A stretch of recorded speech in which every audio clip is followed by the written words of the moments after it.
Biyahe sa Pirang Pantalan sa Kabikolan para mientras napigkansilar huli sa nakabanderang gale warning. Uyan report ni Rain Palino. Huli sa nakabanderang gale warning, nagtitinir na kanselado ang mga biyahe sa Pasakaw Port. Katakod kay ni matyagang naghalat ang pag-iribang ininira nil Kulyamat, nagiging pang Batangas asin pasiring kuta ng San Pascual Masbate. Pag-abot subot ni na subagong amay, sa kasanan ninda na araman ang nasambit na abiso. Baka mag-antay na lang pa siguro, ma'am. Hanggang tumigil yung hangin.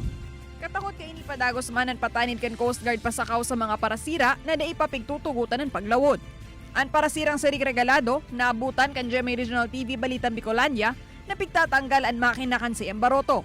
Ini parte subot kan si pag-andam sa darakulang hukol. Udto, dakulaw ng tubig.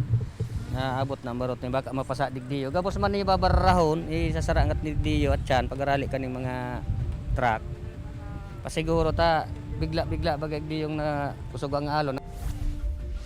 Mientras tanto sa Sorsogon, nagtitinir pa man na kanselado ang mga biyahe sa mga pantalan. Apektado kainin mga biyahe pasiring sa Ticao Island sa Masbate asin San Vicente na sakop kan Samar. Sa unya nagtitinir man na mahukusog ang hukol sa kadagatan kung kaya padagos ang pagbabantay kan mga otoridad. Kay Ibaran si Joval Biso, Rain Palino, Balita Bicolandia.